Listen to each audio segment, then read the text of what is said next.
I might fall asleep with it. Just This is totally a left hand mug. Because otherwise, oh look, like a boss. All right, so levels. Oh wow, Chris is way up there. That's what I typically do. I'm on one, dude. I'm just in the joy of the Lord right now. All right, that's hilarious. This is gonna be a fun podcast. whoa, let's go. You need to lock in, Madison. Get comfortable. I can't.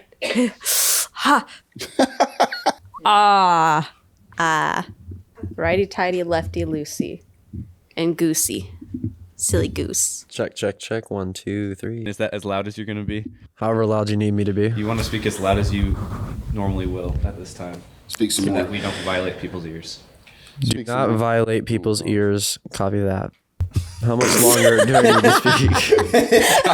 Copy that.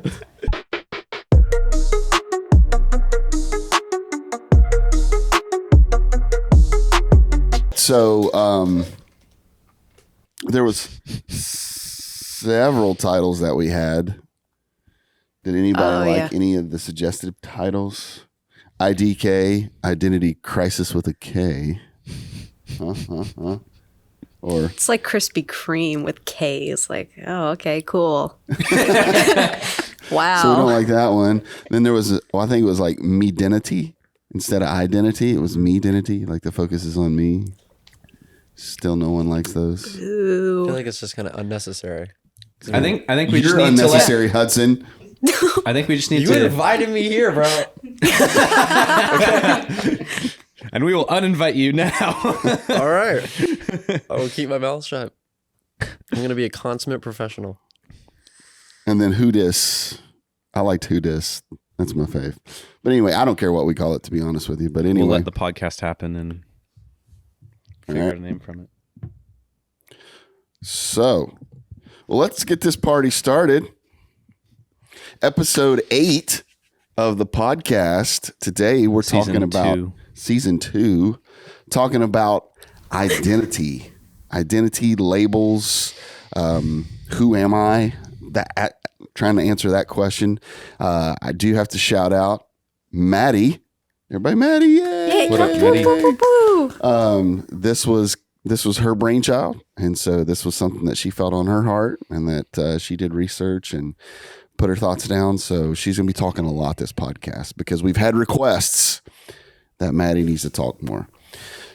Randy needs to talk less. Yay. So anyway, so we're doing identity, but there's a couple of things we need to cover right now.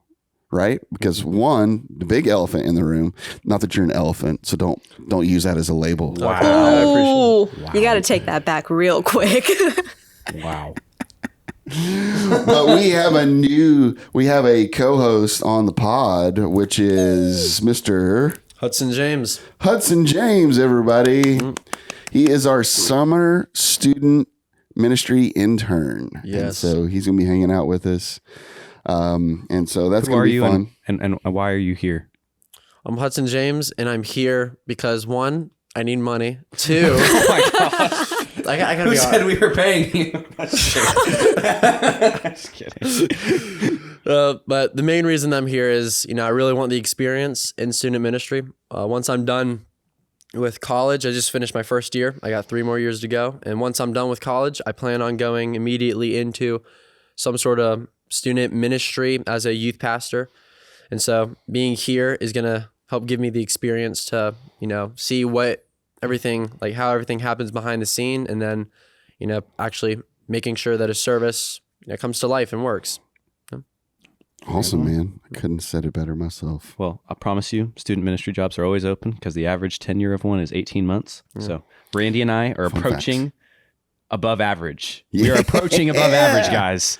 So what is it? It's May. So we've been here a year and 2 months. Still got, we got 4 months to go. See if we make it through the summer. Yeah, let's see if we make it through the summer. So talking about identity and labels. So today we're going to be talking about a little bit of like self-confidence versus self-consciousness, right? why we chase labels or like labels in our life, why those exist and how they affect us, and then where real identity is found is kind of the breakdown of what we're doing. But I thought it was interesting that, Chris, you had a Target story, and I just want to know more about the Target story. Oh, well, the reason it came up was Lisa, that runs our cameras, she's wearing a shirt that says overthinking on it. And so when I was, I think 7, my family was living in South Florida at the time. We're going way back. Yeah. And so I don't remember what I got it for. I want to say, I don't think it was from the Tooth Fairy. I think you're overthinking it. I probably am. But so I got this gift card to Target. It was $10. Okay. So my mom takes me to the Target that's nearby. It took me 3 hours to spend this $10 at Target. Love your mom's heart. Yeah. What a good mom. I got like Jolly Ranchers and some Uno cards. 3 hours. You wasted 3 hours of your mother's time for Jolly Ranchers and Uno cards? Hear me out. All right. Like, they were where the wild things are Uno cards. Oh. Okay. Well, that changes things. But yeah, so like every time, like I can't make a decision, my mom's like, hurry up, Target. Like she called me to Target every now and then. So that's funny. So, yeah, wow. Wanted to point that out. Love your mom's heart. Like kudos to Chris's mother, right? You have our respect. I would not. Yes. I would have. I've been like, look, get something now. You got 15 minutes. We're gone. But anyway. So yeah. So Maddie, kind of walk us through your thought process and when you were kind of thinking of like a podcast episode and how you kind of landed on this particular identity and all of that. Mm-hmm. So oddly enough, I was sitting there with my husband in bed one night just talking, and I was like, you know what would be really interesting is figuring out a podcast topic to talk about. Like if you were a teen, what do you wish your youth pastors talked to you about? And he said identity and like fitting in boxes. For sure. Well, like, so it's his idea. It's not really mine. Like contortionists fitting No. in boxes? No. So like the whole I am the resident dad on the couch. So that's why you're doing the cool moves. That's why I got to throw out those dad jokes. But go ahead. Yeah. I lost my train of thought. You said identity and boxes. Identity and boxes. Oh yeah, in boxes. So like that whole idea of in high school, back when I was there, I was labeled as kind of the weird kid. I liked the emo music, so I fit in with that edgier crowd, so to say. But my likes and interests were everywhere. So I didn't feel like I was really representing myself and who I was because I was dressing in all black. I was doing the crazy heavy eyeliner and kind of along those lines, figuring out how to present yourself as yourself rather than kind of faking it. Yeah, no, that's really good. I do like, so there's some years in between all of us here, which is kind of cool. Like, you know, we got a lot of different representations of years and things like that. But for me, it was very segregated. Like when it came to like the crowds, meaning like you said, emo, you had the jocks, you know, you had the urban folk, right? Meaning like, you know, the way they dressed, the way they talked, all those different things. You had the rednecks, right? And so, and it was just one of those things of like, I by default made it to the redneck crowd because Is that why you wore camo today?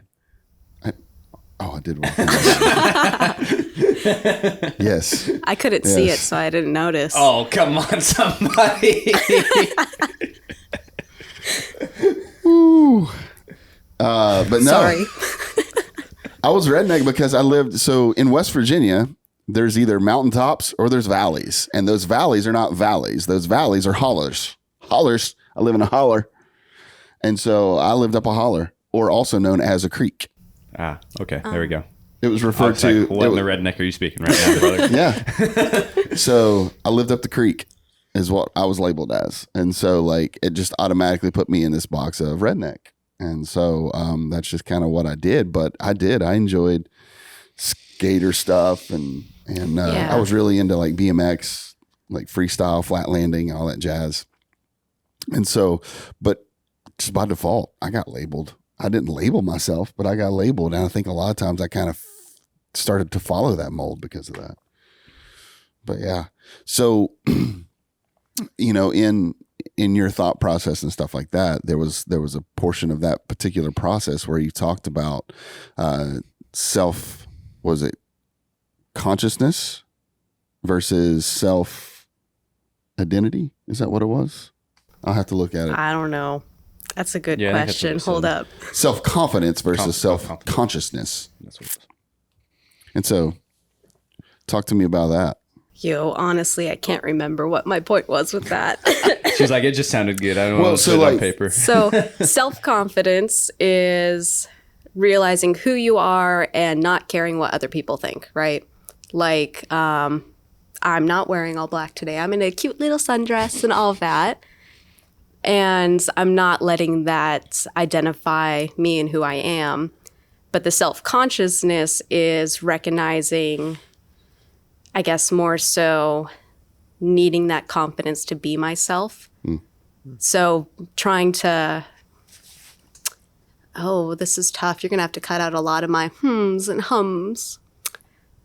Lisa will not cut any of that out. Yeah, she's got that. She likes original. We're going to make a sound edit of just the hms and hums. Lisa's director cut is not cut. Oh boy. None at all. It's just film. Consciousness. Holy cow, guys. All right, we're getting there. Okay. So the self-consciousness of you're hyper aware of everything. Yeah. Right. Being aware of who you are, what you like, and trying to fit in because you're hyper aware of what everyone else is doing as well. That's where that thought process came from. Yeah.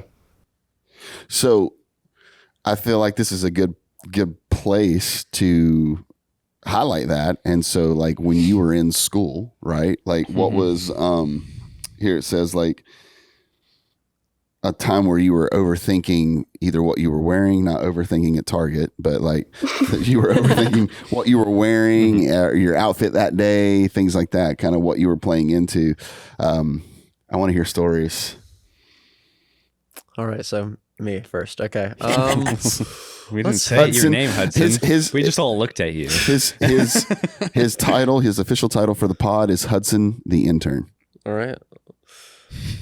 So something that I still am kind of self-conscious about is kind of what you and Chris have going on with your pants when they're like kind of rolled up past. Bro, they're not rolled up. I'm just sitting down. Yeah, so they're short on you. They're not short. You want me to stand up right now?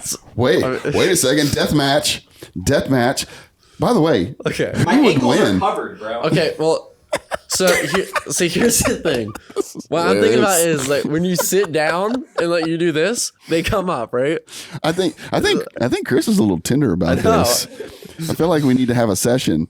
My ankles aren't cuffed, okay? Okay. Randy's are. What's wrong with cuffed ankles? Go ahead, Hudson. So like at college, I had this professor. His name was Garriott.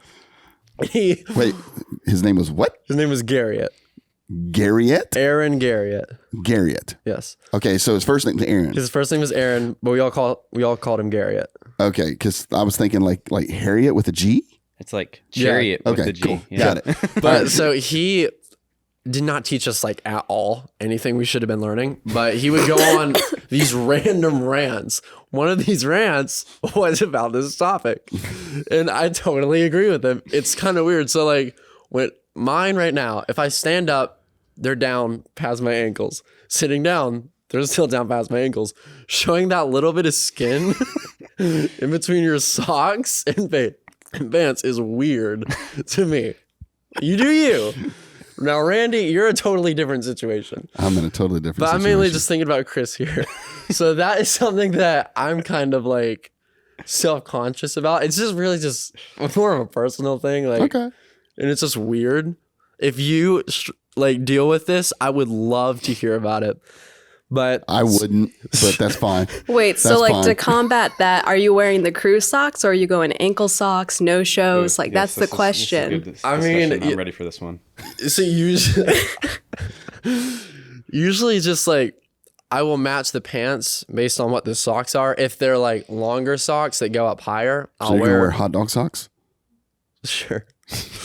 Like right now, I'm wearing just like your standard sock, but I've compensated for that by wearing some longer jeans. You know. Going back to the overthinking. So then, Okay. yeah, That's fair. That's fair. Fair point, man. I understand what you mean. I know I've seen, I think it's primarily when I've worn joggers on the podcast. There was one episode where like, because of how they sit, they like ride up like this. And so I'm like showing this much leg. you're pulling a Randy. Good Shots thing fired, I'm man. self-confident. But I kind of know what you mean. But like definitely the long socks. Like if I was wearing longer socks, you wouldn't even really be able to tell. But it's like 90 something degrees outside. I'm going to go work out after this. And I don't want to wear long socks to the gym. So Fair point. anyways. Practicality. Self-consciousness. Dude, when I was in high school, I was a mess when it came to this stuff. Really? Yeah. Talk to us. I was like, primarily, honestly, to youth group. Like when I went to youth group, I was so self-conscious of like how I looked and like what I wore to youth group. Probably not always for the right motives. Is it ever? Right. But honestly, like even probably the biggest one when I was in high school / even middle school was acne. Dude, I was like, if I had like, cause I had pretty bad acne when I was in high school, like one spot on my face felt like 10. Like I would honestly eat, like I'll confess, like I used a tiny bit of makeup to cover it sometimes. Hey, that's fair. Yeah. Right. No shame. So I was just like super self-conscious in my appearance. Not necessarily like with who I hung out with or like what crowd I fit in with or anything, but like definitely appearance made the difference for me. Madison, we get to speak into this. Oh, this is such a girl thing, so I'm sorry. No. But in middle school, when my leg hair started growing in darker and I started shaving them, anytime I would miss the tiniest spot, like down by my ankle that my socks would cover, I'd assume everyone in school was staring and knew about it too. Even though your sock was Even though my covering it? sock was covering it, yeah. Don't show your ankles. Don't look. Oh no. That's Yeah, that was the biggest thing. Like even, I mean, acne, of course, and clothing, that's always kind of there. But that was the one thing. I had to make sure I was like baby skin smooth on my ankles every day. It was so weird. That's wow. Yeah. I would have never thought about that. But Exactly. Yeah, I totally get it. That's having the girl perspective on the pod, so cool. So cool. For me, gosh, I was a nerd, y'all. I got made fun of so bad. I think we were talking about this the other day. Like I was attempted to be pushed into lockers. I was thrown in trash cans, bushes, mud puddles. I was dragged down the hallway by my legs. Wow. You grew up in a different time, Randy. Dude, it was bad. And I had this bowl cut that literally looked like... That's the problem. If you wear a bowl cut, you're practically asking for it. I ain't even going to lie. I'm just going to be honest, Hudson, with all of your judgment right now. Back then, bowl cuts were cool, okay? My jaw is on the floor, dude. I'm never coming back on the podcast. My jaw here is at stake right now. He's made fun of my ankles. He's made fun of my bowl cut. Sheesh. Anyway.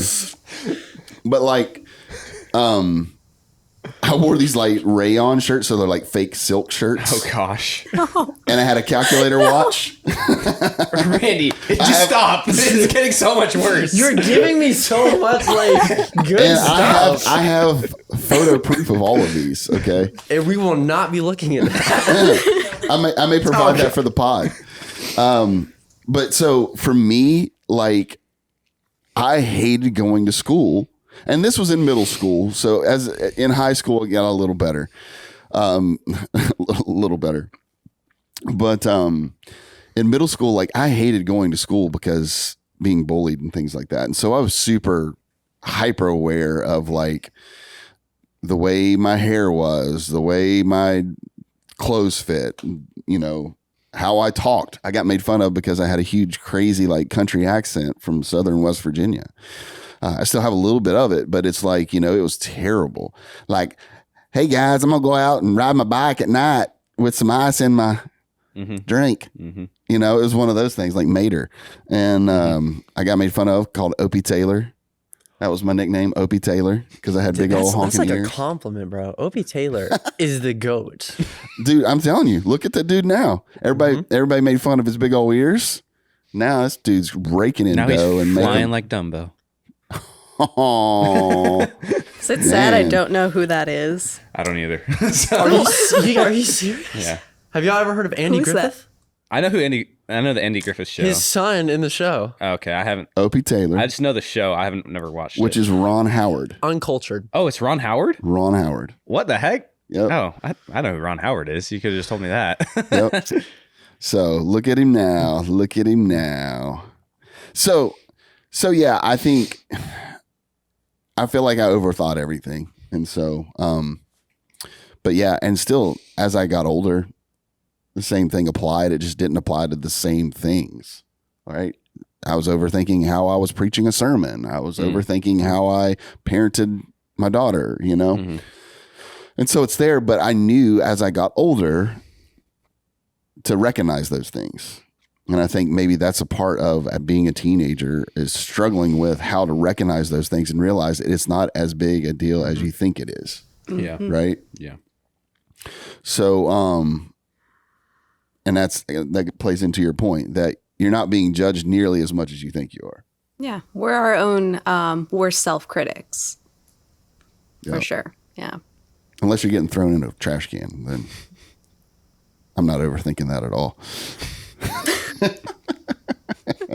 So going back to the labels and fitting in and things like that, like, you know, in school and even in the world, right? You don't hear it as much, but I mean, you start working at you work at a job, depending on where you work. Maddie, you worked in retail.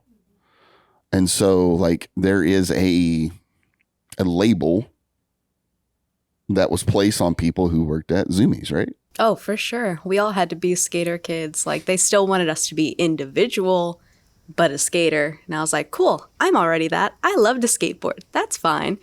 But sometimes my clothing choices would totally deter people from coming in because it's not very skaterish, I guess. What? Yeah. What could you possibly wear that somebody would go by and be like, oh, I'm not going in there. That's not skater. Because I'm a girl and I don't know how to skate.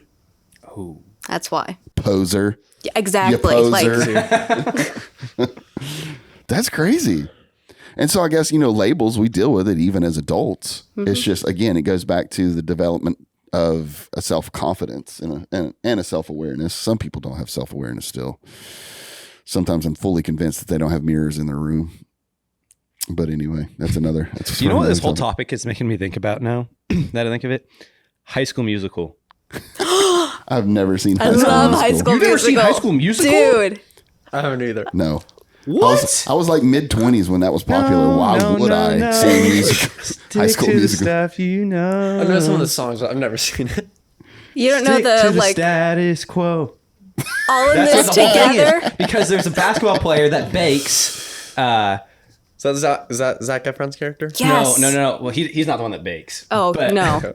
He is like the star basketball player, and then he ends up in the spring musical, or spring musicale, whatever. They say it wrong. It's annoying. And then the other girl that's like Vanessa Hudgens, she is a total nerd, and she ends up in the spring musical also. And so like one of the whole songs in that movie is about like stay in your place, stay in your box, stay in there, stay in your lane, stay in there. Don't get out of your box. Yeah, that's not true. Exactly. You should get out of your box a little bit. You should get out of your box. So, was there a label like while you guys were in school that you felt like you needed to match or avoid? So like there was a label that you wanted to be, or that there was a label that you definitely did not want to be? All right, I'm going to start this off. Yes. For those who are just listening, Maddie's shaking her head. Nodding her head. The label I did not want to be was the anime nerd kid. And in my generation, there were some kids that would take it to the extreme and ruin the fandom for all of us. Like the talking that way, the hissing at students as we're walking by to class, like what? All of that. Stop, hold up, time out. Hissing at people? Oh, yeah. Yeah. Why? It sounds like furry activity. Pretty much, yeah. Please. I was debating on saying that. Walk me through this. Should I say that on the podcast? We're going to need some like censor bars, just bleep.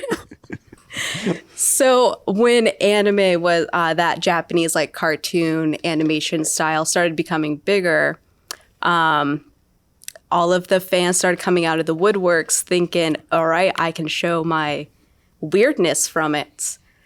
But it went a little to the extreme of there was a girl and I was like trying to be so nice to her and be friends with her. But she would hiss and wear ears and like try to claw at people at school. And because I was a friend to her, I was trying not to be labeled that way because I wasn't to that extreme and was very like scared of being that way. Good example. Good example. Does anybody else have an example of labels that you either wanted to be or be labeled as or avoid? For me, still going on in college, I go to a very Calvinistic Reformed college. For those of you who don't know, Calvinism is the idea that God predestined who was going to be saved before he created the universe. So there are certain people that are going to heaven, and then there are certain people that are not. Free will really isn't a thing. Everything has been predetermined and whatsoever comes to pass. So I go to a college like that, and I'm the only one out of the 200 students that believes in free will. Mm-hmm. So it's very, very difficult to kind of fit in with like these groups of people that all believe in this and having that different belief. Mm-hmm. Now, nothing against like Calvinism. They have a lot of very good points and are very biblical. There's just that one thing that they kind of, in my view, get wrong. But it's very difficult sometimes to be able to like sit down and have a honest heart-to-heart conversation with somebody without like, I had one person and I won't say this individual's name, but they said, you know, name drops. You like, I think who you are. He said, Hudson, you might be a heretic. And like, that's a crazy thing because I believe in free will, you know? And so it's kind of, I'm very careful with who I like tell that to. Mm-hmm. Most people there understand, like, we have a lot of different beliefs because there are a lot of Presbyterians, a lot of Baptists that go there. And so they all understand we have different like understandings of the Bible. But so the label that I kind of get is Arminian, and that's okay.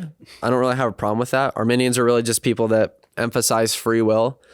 I'm not sure if there are some like kind of contradictory claims that they have. I've heard of a few. I'm not entirely sure if they're legit, but I kind of have the Arminian label, which you're only going to hear that label if you're talking to a Calvinist. Yeah.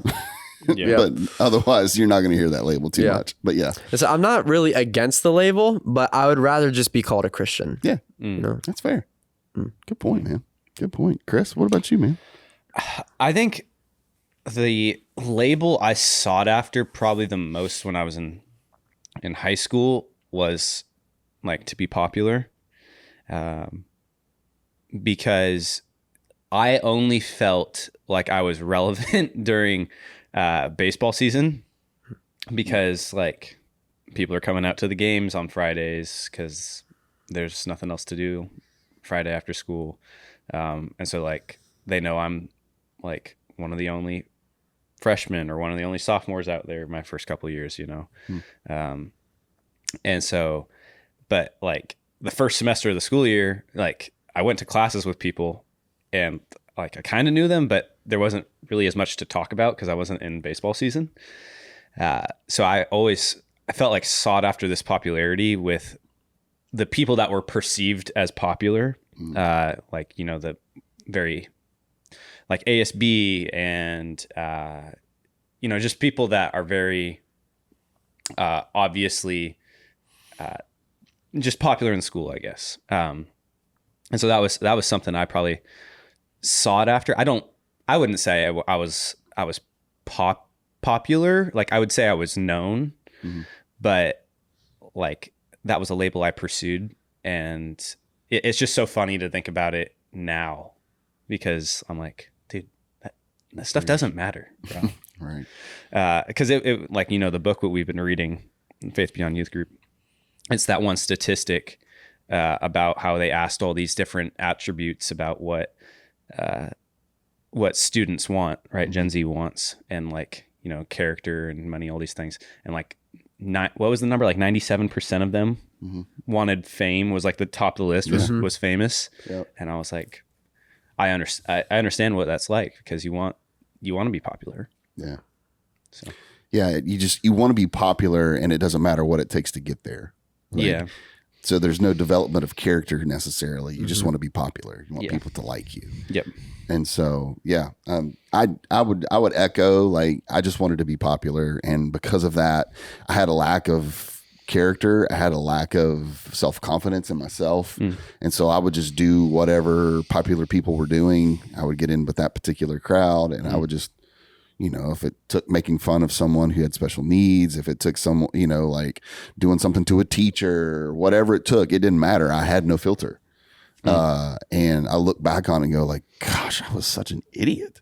But really it all stemmed from, and that's obviously us talking about all these different labels is one thing, but now as a student listening or watching to the pod, like what can we offer up when it comes to a biblical perspective on how we can combat, right? This need to have this either false identity or this label that people have put on us. But before we do that, we have a new segment that we're going to start doing. And actually, we'll have a couple of new segments starting sometime soon. Hudson, you'll be a part of one of those segments. You just don't know it yet. But right now, we're going to enter into a segment we like to call Maddie's Mad Rants. And so, Maddie, yes. I don't know. Lisa can work her magic on that one. I don't know. So, Maddie, what would be your mad rant for the day? I don't know. I was kind of thinking about That's food. not a good way to start this. No, never is. All right. So it's kind of a hot take, but last night we were talking about what to get for dinner, and I was like, man, pizza sounds super duper good. Agreed. And then I got the judging eyes because my father-in-law and my husband both know I love pineapple on pizza. Oh, this no. Yeah, and it is so good. However, you have to have pineapple on pizza with pepperoni. Has to be pepperoni and pineapple because you get the spiciness and the sweetness. Okay. Anyone who says, nah, just like that regular Hawaiian pizza with that bland ham. No, gross. The bland ham. None of that bland ham. No. That is a hot take because don't you dare put pineapple on my pizza. Yeah. And the other one that I was like thinking about too, just along the lines of food and being a little out there and weird, is I'm not the biggest fan of bacon, and I never have been. Oh, Maddie. Slightly had this conversation with you, I think yesterday. You had mentioned, fill us in or fill the listeners in on like your past when it comes to your dietary practices. Listen, I love my mother so much, but I was raised by her to be a vegetarian for my whole life. Oh, wow. Yeah. And I've got a few different memories. So when I was like 3 or 4, like little toddler, absolutely loved fish sticks. I thought they were the best thing in the world. I was like, these are so good. And one day I was asking my mom, what are these made of? Like, what's the soy product? Like, what toddler knows that?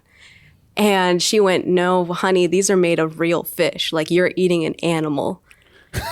And little me is terrified, crying my eyes out over this. Trauma. When was the last time I had fish? I don't know. It's been a while. It's been a while.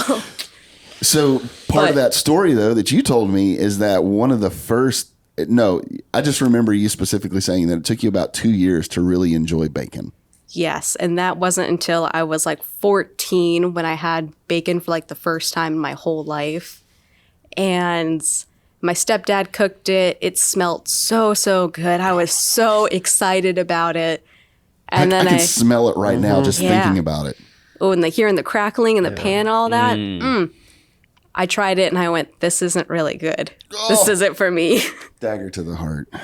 I tried it chewy. I've tried it crunchy. And I still just am like, not for me. I've tried it chewy and crunchy. Well, you know how people like it like extra. I got you. Yeah. My father-in-law is one of those. He wants his bacon extra crispy.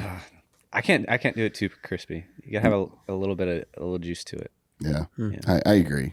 I like a little medium done, medium well. I don't bacon. But if it's too chewy, you're like eating it raw and just chewing on fat. That's so gross. Well, I mean, if you really want to talk about where bacon comes from, no, it's pretty disgusting. Yeah. But it's glorious. Yeah, it's delicious. It's glorious. It is delicious. It's like chewing on bacon flavored gum. It's just so chewy. It's gross. Bacon flavored gum, but it's actually bacon. So no, but still. So that's funny to me is that you were raised a vegetarian, and so much so that as you begin to introduce meat into your diet, it took you a while to actually like it. And I feel like I would be the opposite of like. I feel like I would die a little on the inside if I couldn't eat meat. Oh yeah. I don't think I would. No, I wouldn't live very long. I think from like a girl's point of view, everything's so cute and just like cows with their little eyes and the like long-furred Highland cows. Oh, every time I eat a burger now, I'm like, oh, don't think about that. It's just food. Maddie's Mad Rant, everybody. Bacon's gross. Bacon's not gross. It is. We do not support that. That is not a label I will have. Bacon is delicious. And I will also not have the label that my ankles need to be covered because I like my ankles. They're very pretty. So, so with that being said, so we talked about labels, but so from a biblical perspective, a student struggling with either wanting to fit into a label or trying to avoid maybe a label, whatever it may be, like what is some biblical advice that we can give to them on a practical level to avoid going down that whole rabbit hole? I can start if you'd like. Go ahead, Hudson. All right. So I was talking to an old friend a couple of days ago, and wait, was he like old as in like you've had this friend for a long time, or was he like in age an old person? I've known this friend for a long time. Okay. Yeah. But they're going through some stuff right now, like with a breakup and all. And I was talking to them about it, and they're like very depressed over it. And like, just like, they came to me and they're like, what do I do from this? You know, because I mean, it's just really difficult for them right now. And I told them, like, you know, from what I understood, they were placing their worth in their significant other at the time. Mm-hmm. And the thing I told them was, the moment that you place your worth into another human being, you've already failed, because humans are going to let you down time and time again. And so I said to them, you know, the only person that you should be placing your worth in is Jesus Christ, because he is the creator and the redeemer, and he decides, you know, what is valuable and what isn't. And he has determined that you are valuable. my favorite Bible verse is Luke 23:43, which is where Jesus is up on the cross and there were the two criminals hanging there beside him, and one of them is ridiculing him, and then one of them comes to Jesus's aid. Not that like Jesus needed aid, but the criminal says, "Lord, will you remember me when you enter your kingdom?" And Jesus says, "Very truly, I tell you, today you will be with me in paradise." In that moment, Jesus showed, this is your worth. Yeah. You know, you have lived a terrible life and you deserve to be up on this cross. But I love you, and your worth is so much that not only am I going to be up here and tell you you're coming with me, but I'm also going to die in your place so that you get to be with me. And as Christians who have, you know, like given our lives to Christ, if you have done that, then Jesus says, you are so valuable to me that I'm going to leave my throne in heaven and I'm going to come down, live a sinless life and be persecuted, deal with a whole bunch of problems and be brutally murdered, suffer the most painful death in human history, and take your place on the cross when we didn't deserve it. And we can never do anything that, you know, will make us deserve it. But Jesus just says, I love you. This is your worth. And so like your worth, your identity, the only label that you should have and be concerned with having is child of God. That's the only thing that matters in this life. Because like you can pursue fame and all this stuff, but everything on this earth is temporary. And so when you are standing in the throne room of God and you see him face to face, are you going to be able to say like, hey, like, what would you rather say? Are you going to say like, I became famous and extremely popular, you know, and I did all this stuff, you know, or are you going to say, God, I'm a sinful person, but you made a promise and I believe that you're going to fulfill that promise, you know? So your label should be child of God. That's the only thing that matters in this life. COG. Dude, you just preached a whole sermon. Come on, somebody. Bars. Clap, clap, clap, clap. That's good. What else? I got some text. We got 1 John 3, verses 19. I'll stop when I want to stop. Verse 19, by this we shall know that we are of the truth and reassure our heart before him. For whenever our heart condemns us, God is greater than our heart, and he knows everything. Beloved, if our heart does not condemn us, we have confidence before God. And whatever we ask, we receive from him because we keep his commandments and do what pleases him. And this is his commandment, that we believe in the name of his son, Jesus Christ, and love one another, just as he has commanded us. So really, like, the part that I was, like, hinging on there was verse 21, where it says, beloved, if our heart does not condemn us, we have confidence before God, right? And so it's like, and right before that, it's talking about how basically, like, if our heart is, like, hey, remember, we got grace, right? We have Jesus. And so that was something I dealt with for a long time, like until I came out of my shell really in college. I was like, because the Bible talks about how God shows favor to the humble and opposes the proud, right? And so I was so far on the end of where I was like quiet and like wanted to be humble and all these things.